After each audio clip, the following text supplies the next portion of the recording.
Hello, everyone, and welcome to the latest episode of the Metabolism and Menopause podcast.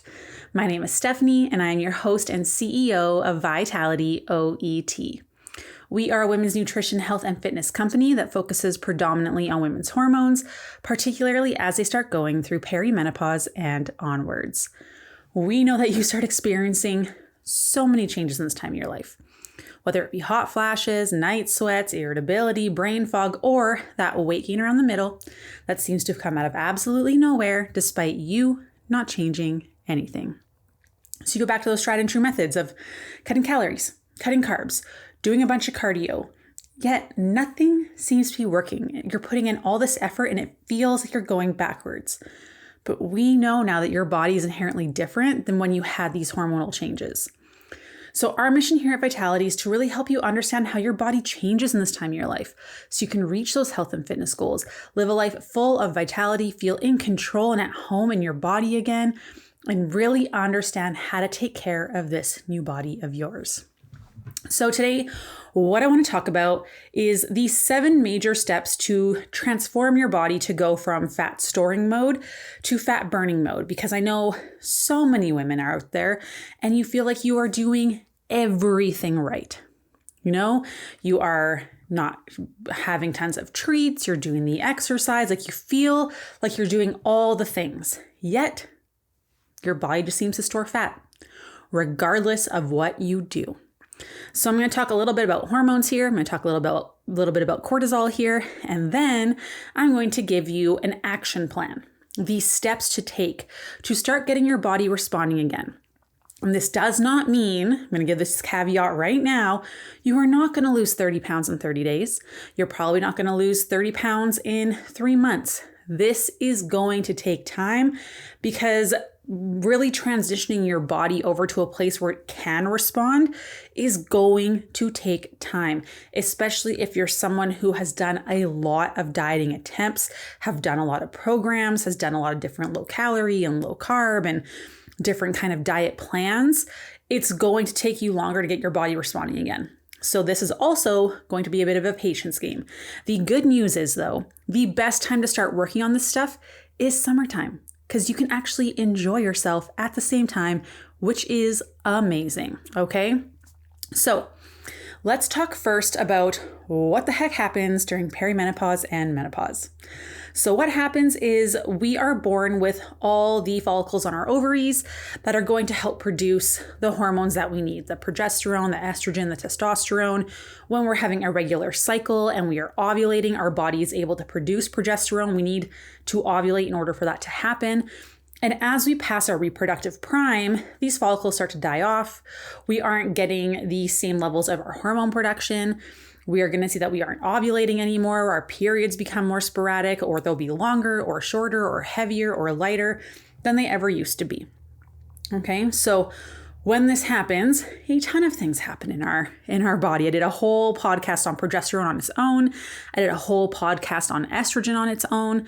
So I'm going to just touch super briefly on what happens here. Otherwise, we will be here forever. And I want to give you guys the tactical things to start doing today to start moving in the right direction. So when estrogen and progesterone go down, we start seeing an abundance of wonderful hormonal symptoms, which I'm sure some of you are experiencing now. Our sleep is a little bit more disrupted. We get the hot flashes, the night sweats, irritability, brain fog. We can have more anxiety, depression, more fluid retention, weight gain around the belly, sore, tender breasts. We find that we're just not as relaxed. The things that used to bring us joy don't bring us joy as much anymore. We're more reactive. Our blood sugar starts to go sideways on us when estrogen goes down. It's hard to build and maintain muscle mass. Our liver function and detoxification pathways get worse. Alcohol seems to trigger hot flashes and night sweats a lot more and affect our sleep quality a lot more. We start having more intense cravings than we used to. We see our gut health take a hit where we maybe didn't have as many food sensitivities and now we have a lot more. And then we have less energy as well. And these are all a wonderful mix of different symptoms. I didn't even list them all. There's like over 100 that can happen and that we can experience. It's going to vary person to person, but when these hormone levels go down. When these hormone levels do start to decrease, we are going to see that our stress threshold kind of goes to crap, which is the worst thing. Okay. So we always say like, oh, my stress used to be worse. It's better now. Or I'm handling my stress well. But your body is sending signals up to through your vagus nerve up to your brain, telling you that things are not okay. Despite what you were telling yourself and how you quote unquote feel you are handling it, your body is still stressed. So before, when we had our estrogen and our progesterone in abundance in our body, we could handle like a 9 out of 10 on the stress scale before it would see this wonderful stress hormone cortisol come up. Okay. And when cortisol goes up, this is where we see worse hormone production. We see our blood sugar get worse. Our thyroid function slows down. Our metabolism slows down, making it really hard to lose weight because our body gets worse at burning calories. We see our energy decrease. We see that we have sleep disruptions. We are going to have, again, more gut health issues, more liver detoxification issues. Our skin loses its elasticity. We have all these things that start to happen. Okay, so that wouldn't happen until you hit the 9 out of 10 on the stress threshold. Okay, so you can handle your dog pooping on the floor, your kids driving you crazy, relationship problems, deadlines at work, doing a bunch of exercise, fasting, cutting calories, cutting carbs, not sleeping so much, and just being so go, go, go, go, go. And now it only takes a 5 out of 10. And then we start to see all these negative consequences that I mentioned of the high cortisol levels. So now all it takes is your dog pooping on the floor and having a bad sleep and then not eating enough food in the day to cause this stress to be elevated. Okay. And we start seeing all these things happen.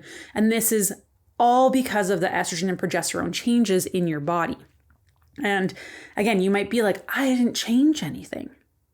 Steph, I haven't changed the way I eat. I haven't changed the way I exercise. My lifestyle is the same, but I feel like my body is working against me. It's because your body has changed. It might not be things that you specifically changed, but internally, your body is changing.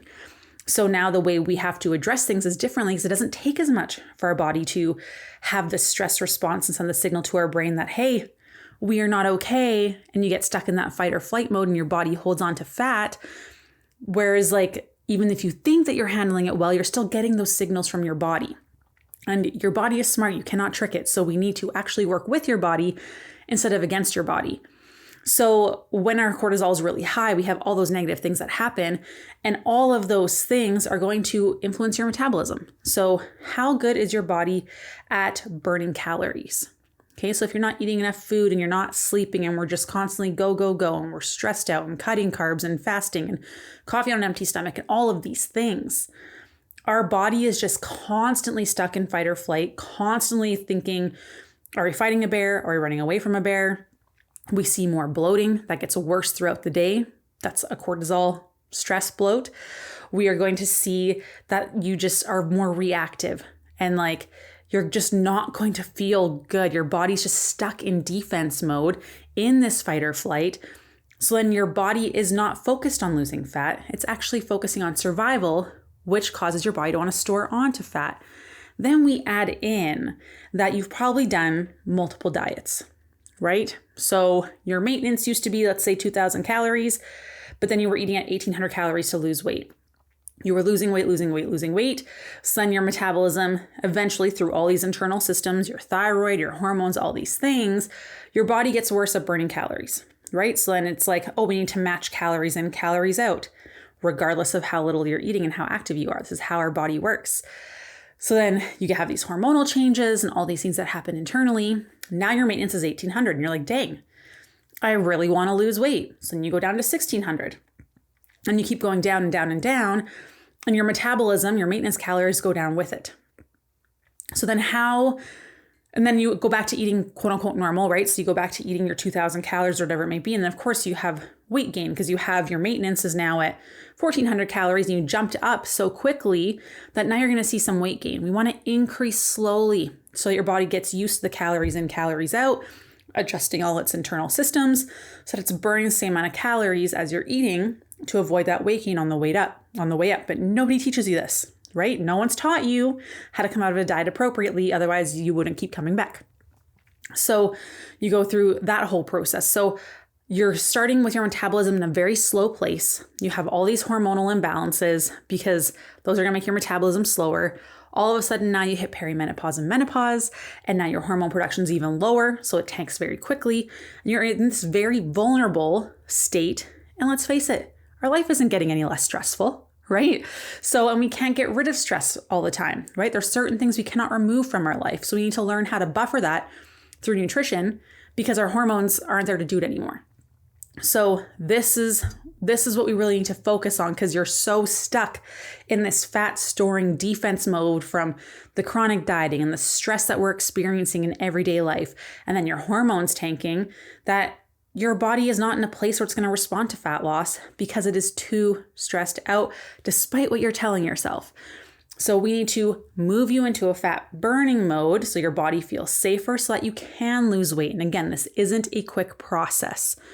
So the 7 tips that I want to go over with you to help you go from fat storing to fat burning are going to be eating enough food and eating consistently, having adequate protein, having adequate carbs, your food quality is going to make a difference, your sleep, proper exercise programming, your steps, and self-care. Okay? So you know what? There's 8 steps there because I can't count. So those are the 8 steps to help you go from fat storing to fat burning. So I'm going to break down all of these things for you so that you can really understand and be able to actionably take some steps, choose one, just one, and start working on that today. Okay? One at a time. You've got this. So, number 1, eating enough food and eating it consistently. What does that mean? Number 1, you need to make sure that you are actually eating enough food. Are you actually fueling your body properly? If you do not know how much food you should be eating, I can't calculate that for you for free. And it's not just your age, height, weight, and activity levels. I'm going to ask you about your past dieting history, your digestion, your stress, your energy, what a typical day of food intake looks like. Are you skipping meals? The food quality, what kind of activity you're doing, how long you've been doing that for. We are going to dive in deep because all of those things are going to influence how much food you should be eating. Okay, that's why those online calculators are not great. So, like I said, if you're not eating enough food, that's a stress on your body. You are stuck in that fight or flight response. And then you have all these internal systems that are going to make your body worse at burning calories because you're on defense. So, you're holding on to that weight. We want to make sure we're not skipping meals. Our body loves routine and loves consistency. It thrives on it. What happens when your toddler misses nap time? Chaos. Chaos. We are the exact same. Your toddler skipping a nap is like you skipping a meal. Your body does not do well with that. So we want to make sure that, are you actually having consistent meals throughout your day? Are we maintaining a routine? That's important because if your body doesn't know how much food it's having or when it's going to get it, it's like it's walking on eggshells all the time in a poor relationship where someone's very reactive. You don't know how they're going to react. And do I share this news? Do I not share this news? That's exhausting. We've all had relationships like that or friendships like that where it's I don't know if I should say something or not because I don't know if they're going to take it well. That's exhausting. That's the exact same thing that you're doing to your body when you're skipping meals, when you're fasting, when you're not eating enough food, or you're having 800 calories one day and then 1600 the next, up and down. Your body has no idea what to anticipate. So focusing on staying within a 200 calorie range. So let's say you're doing 1600 to 1800, whatever that looks like for you, and you're eating your consistent meals throughout the day. We're not skipping meals, and you're actually doing this daily and you're eating enough food in general. Okay, so if you need help figuring out what that looks like for you, because it needs to work with your routine, your lifestyle, and what your body actually requires. So it's going to vary a lot based on a multitude of factors, right? I can do this for you. Just message me. I will do that for free. I promise you. Just message me. Okay. Number 2, focusing on protein. How much and how often? I get this question all of the time. How much protein should I be having? Step number 1, how much protein are you having currently? Because if you go from 60 grams of protein one day to 120 the next, you're probably not going to poop for a few days and you're going to feel terrible. When you're not pooping, you're not happy. That is a rule of thumb. I will live and die by that rule. If you are constipated, you do not feel good, right? So how much protein do you actually need? Typically, we like seeing women around 0.8 grams per pound of body weight or goal weight. I typically cap women around 150 grams of protein a day because once we get to that point, people start utilizing a lot of powders and protein bars and protein Pop-Tarts and protein muffins and protein cupcakes and protein brownies. And you get the gist of it. Lots of highly processed foods with lots of sugar alcohols that can cause some gut digestion issues for some women. So typically I like to cap it around 150, plus protein is tough to digest. So it takes a toll on your body. So we want to make sure that, we're figuring out what that sweet spot is for you. So track where you are first. Very important. And then you're going to increase by like 15 grams each week. So let's say you're getting like 60 grams right now. Next week, we're aiming for like 75 grams a day. The next week, we're aiming for 90 grams a day. And you're going to slowly increase that over time. We want to make sure there's protein at every single meal. And this is because that's going to help you with staying full longer. You burn more calories from digesting protein than any other food. So instead of carbs or fat, protein's going to burn more calories during digestion, which is amazing. You're also going to see it's going to help you with your energy and sugar cravings because since it takes more energy and it's slower to break down, we're not going to see the same blood sugar spikes and drops that we typically see when we don't have protein, which then a spike and a drop leads to an energy crash and then craving for sugary foods like chips and chocolate and all those goodies, which can be tough to control, especially once our estrogen levels are already down. When our estrogen levels are low, we find that food isn't as satisfying. We tend to have a higher appetite and more cravings. If you're not hungry, that means you're running on stress hormones, which is a red flag. We don't want that. Because if you're running on stress hormones and you're fasting, for example, your body will actually break down muscle, take it to your liver, turn it into glucose, aka sugar, dump it into your bloodstream, and then that raises your blood sugars anyways. So you need to be able to feed yourself adequate amounts. Make sure you're still having carbs in there to preserve that muscle mass, because if muscle mass goes down, which again, when estrogen goes down, it's much harder to build and maintain muscle mass. We want to preserve what we have because that helps us with our blood sugar control. It helps us look fit and toned. So many benefits. But okay, back to protein. You need protein to be able to build muscle. Without protein, your body cannot build muscle. You can work out as much as you want, as hard as you want. Your body will not put on muscle if you do not eat enough protein in your day. So we want to make sure we spread it out through the day because protein is very filling.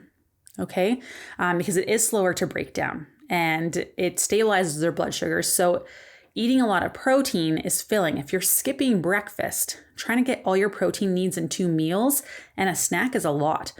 Like for me to get 140 grams of protein in 3 meals or like 2 meals and a snack, like I'm looking at like 50 grams, and then 30 grams in a snack. That is a lot of protein. A lot of protein. It's going to be really hard for me to hit my goals. Whereas if I can spread it out through the whole day, I can break it up into like 25 here, 30 here, 15 here. And it's a lot easier to get that in without feeling like you're force feeding yourself and be uncomfortable. So make sure you're having it in all your meals, all your snacks. That's the ideal situation to be in. Number 3, carbohydrates. Turns out y'all need to eat your carbs. I don't remember who went off on carbs being bad. And the thing is, a lot of people think of carbs being bad because they're thinking of the Wonder Bread or chocolate or chips or candy or pastries, cinnamon buns, all those things, right? Carbs are fruit, potatoes, rice, quinoa, oats, whole grains. I have a bread that's flax and quinoa, a whole grain bread, packs 5 grams of protein per slice. It's great. So if I'm having a sandwich, the bread alone is 10 grams of protein. It's packed with fiber. Then I add a bunch of like chicken breast or turkey breast, whatever. Very easy to make a sandwich actually hit like 25 grams of protein like that. So we want to make sure that we're having carbohydrates at all our meals because carbohydrates are what provide us with energy. Like it's what 80% of our body wants to run on is glucose, okay? Sugar from carbohydrates. The issue is that people don't know how to eat which is why we're seeing spikes and drops in blood sugar. Carbohydrates help lower your cortisol. Remember how I talked about at the beginning, that stress response is a really big reason why we're stuck in that fat storing mode. To go to fat burning mode, we actually increase carbohydrates in almost all the women we work with. So this is where we are slowly increasing our carb intake, paying attention of the sources of carbohydrates, right? Because a donut likely to spike your blood sugar, a potato with some steak, not so much, right? So we want to make sure we're having a carbohydrate at all of our meals and then eating them in the proper order. So you're not going to break apart a sandwich and eat the meat first and then the bread, right? You're going to start with either a protein or veggie starter. You want to eat some protein and veggies first if we're dipping into your carbs. So if you're having some pasta, maybe we're having some salad before and we're having some chicken with our pasta. If we're having bread, like I mentioned, have some veggies and dip first and then have your sandwich. Just make sure there's a lot of protein in that sandwich. Maybe you really want a dessert. There's nothing wrong with that. Maybe you want some Oreo cookies. Okay, what can I add to this to make sure I don't have that blood sugar spike and drop? Maybe you're just having a little bit of yogurt before and then you're having your Oreo cookie. It's learning how to eat, the order of eating, pairing foods, making sure you're getting enough fiber and protein at your meals to help you improve your blood sugars, because carbs aren't bad for you. Okay, it's learning how to incorporate them, how much, and what your body actually needs. And it's really, really helpful for improving your thyroid function. When we eat a low carb diet, we see our thyroid function take a hit. We already know during perimenopause and menopause, our risk of developing hypothyroidism increases substantially. And when we have hypothyroidism, our metabolism is slow. It's like the thermostat that determines how many calories your body burns at rest. So if your body sucks at burning calories, of course you're going to struggle to lose weight. But if you're cutting your carbs and we're already dealing with thyroid issues, or we're seeing that be a potential issue, or we're at risk of developing that when we're in perimenopause and menopause, we're not really setting ourselves up for success. You'll see a lot of people who are hypothyroid, they need to go on a diet that has a lot of like potatoes and things like that, lots of carbohydrates. So it's learning how to eat those and what choices to make. We actually have a carb guide that also has a list of like go-to carbs that are really great for women in perimenopause and menopause. If you message me, I can send that over to you, as well as calculate those calories for you. But we need to stop being so afraid of carbs, because they really play a huge role in your ability to be able to improve your metabolism, to make your body better at burning calories, to bring that cortisol level down and regulate those levels so that you can actually be successful and get yourself out of that fat storing mode. Then we have food quality. Food quality is going to matter. Okay, so you can't expect to live off of McDonald's and donuts and prepackaged foods and not have some inflammation in your body. This is a problem because when estrogen goes down, inflammation goes up, because one of estrogen's roles is to keep inflammation in check.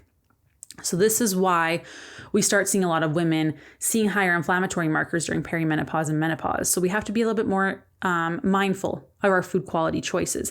And this doesn't mean you can't have ice cream. This doesn't mean that you can't have like treats every once in a while and have some prepackaged foods. There's nothing wrong with that, but it's everything in moderation. You need to be aware of that, because what you put into your body does matter. Right? So we need to make sure that we're not just eating enough and getting enough calories and enough protein and carbs. What is our food actually made of? Like, how many ingredients are in the foods that we're eating? Because the more ingredients, the likely more inflammatory that's going to be, right? There's lots of preservatives in there, lots of alcohol, sugars, and things like that. So you do have to be mindful of these things, because like I said, in perimenopause and menopause, this does become an issue. Then we have sleep. Oh, sleep. It's so funny because like I talk to women, they're like, Steph, I haven't slept since my child was born and she is 23, right? You can improve sleep, and we do it all the time. It's one of the first things, sleep and energy is one of the first things that women see improvements in when they start working with us and eating the right way and learning how to eat for their body and support their body by reducing that stress response. Because if you think about it, if you are stressed out, Like you don't sleep very well, right? Like if you're stressed for like an exam or a presentation at work, or you have a meeting with your boss that you're nervous about, or an event or whatever it might be, our sleep isn't so great the night before. It's because we're stressed out, right? The same thing goes if we're not eating enough food, if we're not having enough carbs, if we're not having enough protein. We see that sleep really takes a hit because our hormones are not in the best place, but also because of where our cortisol levels are at. So if you think about it, if your body is on defense mode, is it really going to let you get into a deep sleep? Probably not, because your risk of like getting attacked by a bear or whatever it might be is not so good, right? Like we want to be kind of like sleeping with one eye open almost to, prepare for the worst. It's the same thing when our cortisol levels are high. That's just like an example to give you guys, but you're not going to be able to get into a deep sleep. And sleep is so important for hormone production, for building and maintaining muscle mass. It's super important for recovery. It's how our body detoxes, especially our brain.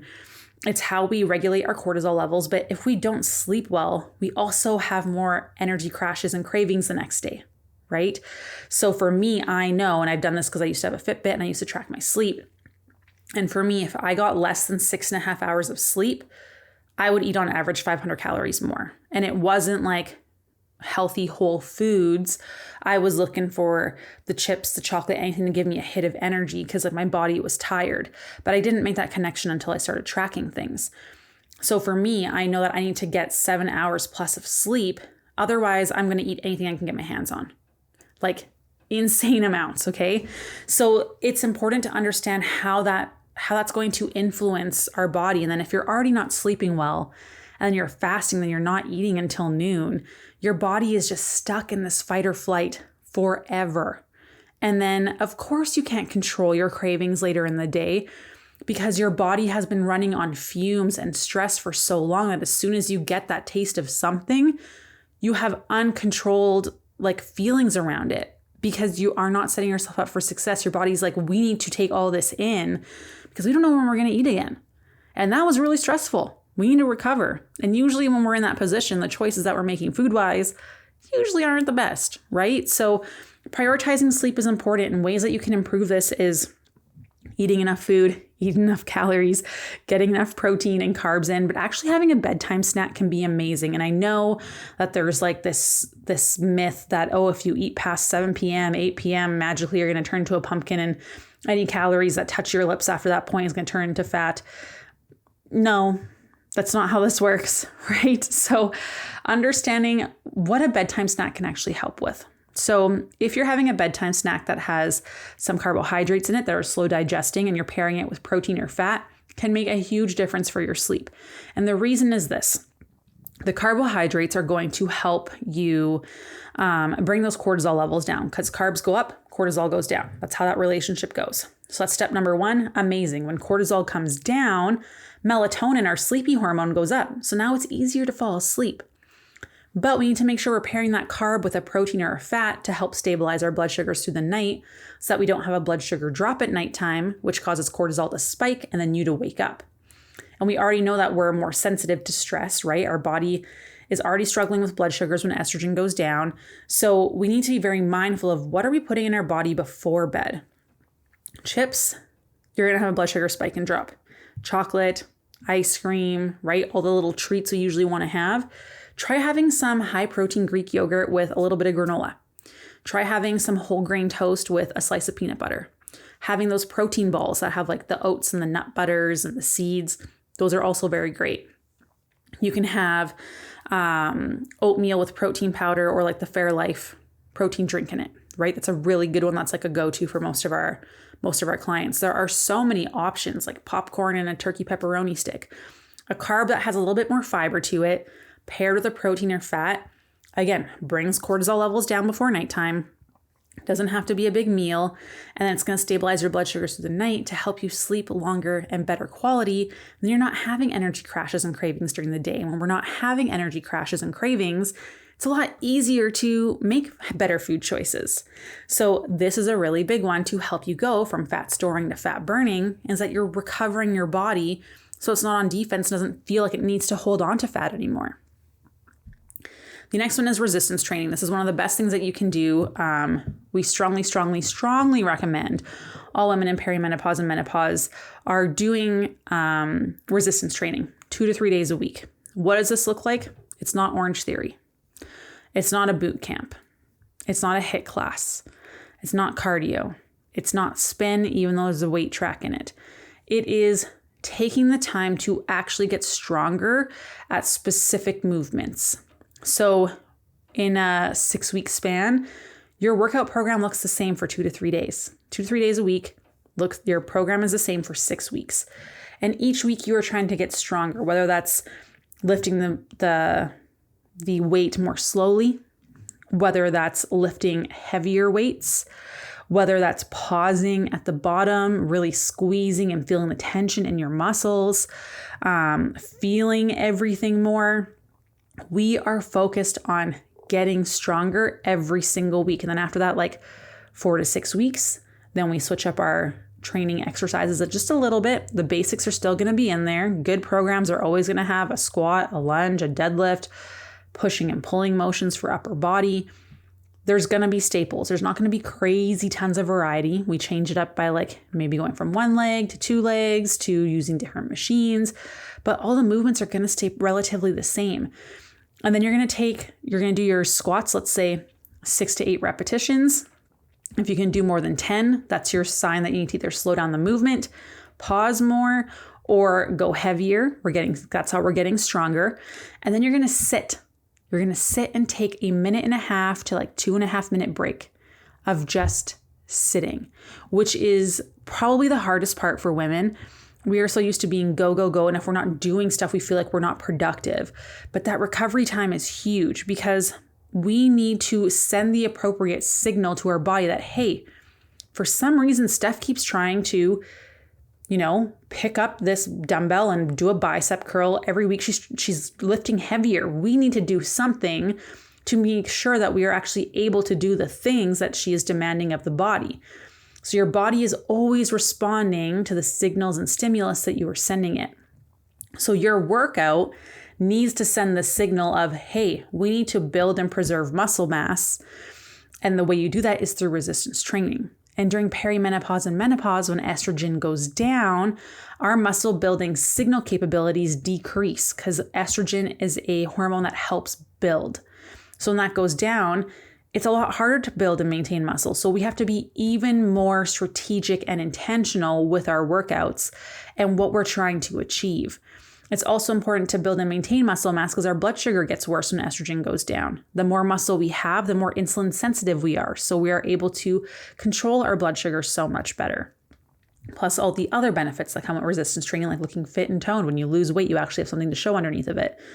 When we're doing things like a bunch of cardio and the spin classes, they have their benefits, right? There are some pluses, but you need to realize that those things do not send a signal to your body that you need to get stronger. It sends a signal to your body that, hey, we need to get better at this endurance activity. And that's all Orange Theory and HIIT classes are. It's just cardio with weights. Our body needs to get better at preserving energy because she's spending all this energy on running or spinning or Orange Theory or whatever it might be. So how do I get better at being able to do the same thing week to week, but spend less energy? It does this by breaking down muscle mass. So this is where we see a lot of people get smaller, but they look quote unquote skinny fat. So they're just a smaller version of themselves, but they're just as chubby, or their body fat percentage actually goes up. And they start struggling with things because now you have less muscle. Muscle burns a lot of calories at rest. So the more muscle you have, the more fat burning capabilities you have. The less muscle you have, the more likely you are to store fat. So we need to really focus on sending the right signals to our body to build and maintain muscle mass so that you can go from a fat storing kind of mode to a fat burning mode. And muscle plays a huge part of this, and it's not going to happen on accident. You need to be intentional. You have to be consistent. This doesn't mean you have to be in the gym every single day. 2 to 3 days a week is great. Full body, amazing. Focus on getting stronger and then making sure you're eating enough food because you cannot build muscle if you are not eating enough food. It does not happen. So if you're in a calorie deficit and you are doing resistance training, you might maintain, but you're not going to build. Okay. You'll probably still lose a little bit because of where our hormones are at. In order to build muscle, you need to eat enough food because you cannot build muscle without enough fuel. You cannot get to your destination in a car without enough gas in your car. It's the same thing with building muscle. So the more muscle you have, the more fat burning potential that your body has. This is the number one thing that I think more women need to focus on. And it is definitely getting better with there's a lot more women in the weight room, which is awesome, but really challenge yourself. Get stronger. You'll surprise yourself with what you're actually capable of because we tend to play it safe. You will be so surprised if you sit down at a cable machine and start to do a row. You will be shocked at what you're actually able to do. It will be very surprising, and that should be super empowering. The next one is steps. We talked about wanting to make sure that we are, trying to make our body better at burning fat. But we don't want to stress our body out too much because then we end up going into fat storing mode, right? So steps is a great way to get our body burning calories without this stress response that our body would experience from the high intensity cardios and things like that. But it's a great way to burn some calories without the stress, without causing hormonal issues, without raising cortisol. That is very good for your body, helps with digestion. So steps are really underrated. This doesn't mean you have to do 10,000 steps a day. What are you doing now? Can you add an extra 5 minutes? Just start there. The actual number won't matter as much as long as we're just moving in the right direction. And you don't want to go crazy with your steps because then you don't have any room to grow. If you're going to go into a fat loss phase eventually, once your body is healed up, if you're already getting 15,000 steps a day, is it realistic for you to add more to try and help you facilitate weight loss? Probably not. I like to actually preserve some space in my steps so that I can utilize that when I want to lose weight, which is great. And the last one is self-care. So again, we talked about that stress response. If we are constantly stressed all the time, our body is going to favor fat storage. So there are so many things that you can do self-care wise.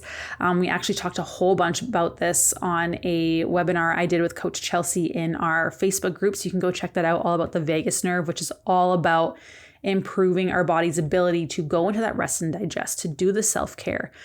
And what does that actually look like? So this can be laying on the ground, putting your feet up on the wall, allowing blood flow to go back to your gut to help you digest, to reduce inflammation. It's going to help bring your cortisol levels down. It slows down your heart rate and your breathing rate. Box breathing. We have Marines that are required by their job, by the Navy SEALs, to actually do box breathing multiple times a day to help with their nervous system. And they're one of the elite in society, right? They're very fit. So if they're required to do that to maintain their fitness and their health, don't you think you could probably benefit from it too? So box breathing is 4 seconds in, 4 seconds just holding, 4 seconds out, 4 seconds holding, and doing it that way. The more you focus on the exhale and lengthening out your exhale, that actually triggers your vagus nerve and slows down your heart rate and your breathing. So I used to tell this to people all the time when I coach them. It's recovery between sets, focus on breathing out, not focus on breathing in because we can hyperventilate and then only breathe in the top part of our chest. We want to fill up our lungs. And if you can exhale, your body can then expand those lungs better when you're inhaling and take a full breath. And that will slow down your heart rate and your breathing, which is really important. But self-care doesn't have to be massages and your nails and your hair because that's expensive. It takes up a lot of time. You drive somewhere, you get a massage, you drive home. That's a 2-hour thing, right? That's not realistic for a lot of people. For some people, having a bubble bath, not realistic, right? What is 5 minutes that is going to fill up your cup and make you feel better and lower your heart rate? So this is an exercise. This is things that bring you joy, that bring down your heart rate, that bring down your breathing rate. So maybe it's having a cup of tea and sitting outside with your feet in the grass and the sun in your face. Maybe it's reading a book.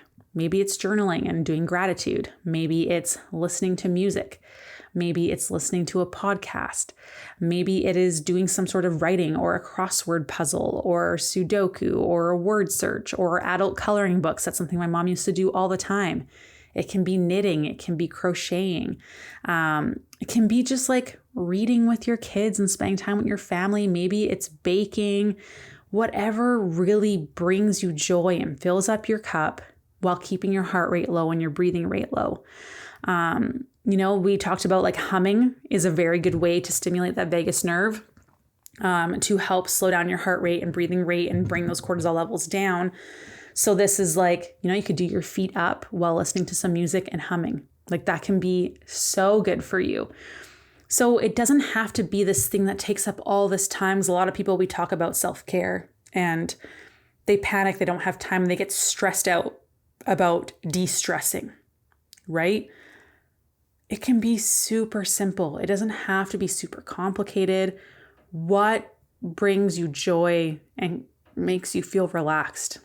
Adult coloring books are great. I have lots of friends that utilize those and clients.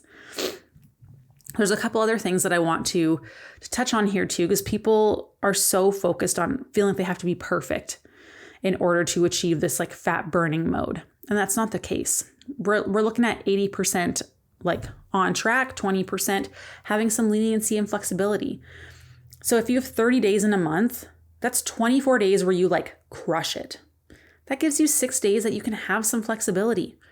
90 meals in a week. Let's say you have 3 meals a day for 30 days. That's 90 meals.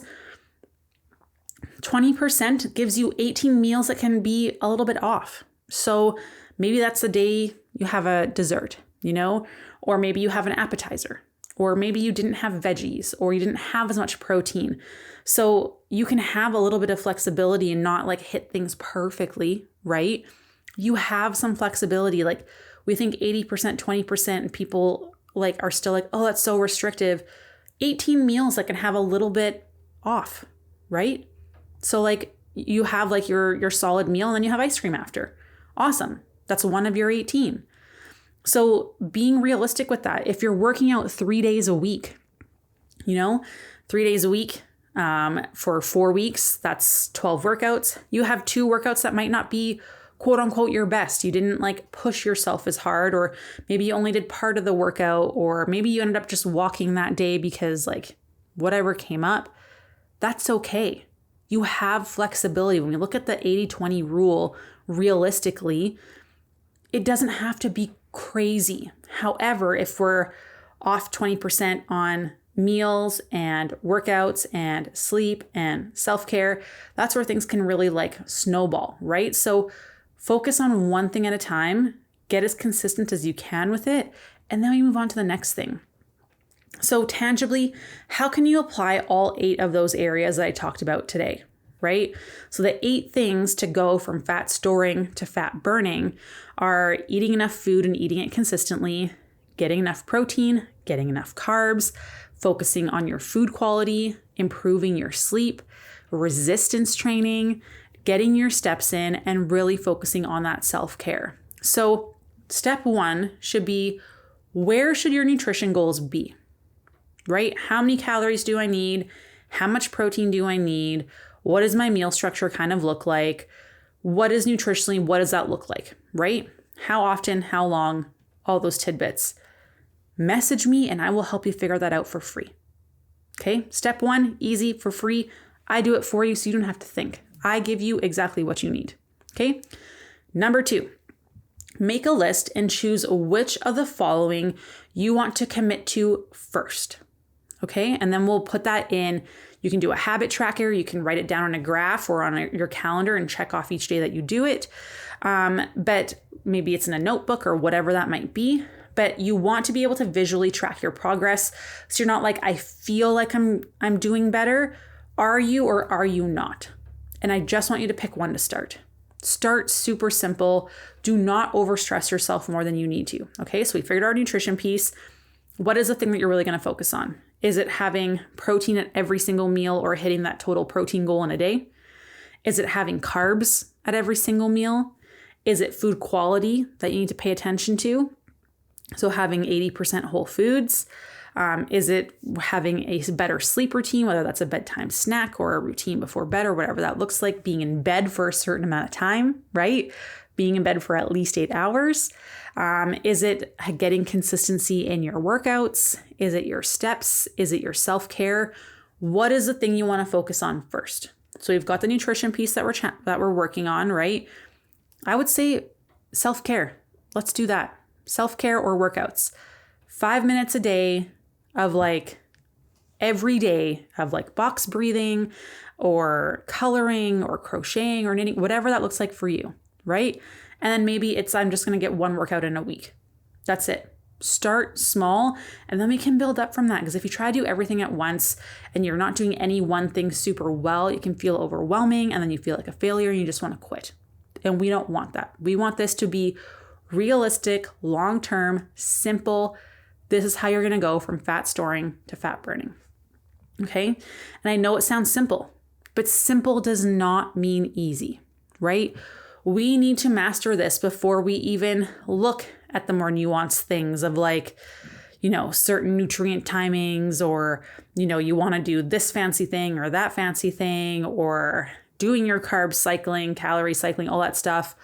Let's just master the basics. Because if you can't master that, that's like wanting to go from, never swimming to I'm going to try and do the butterfly.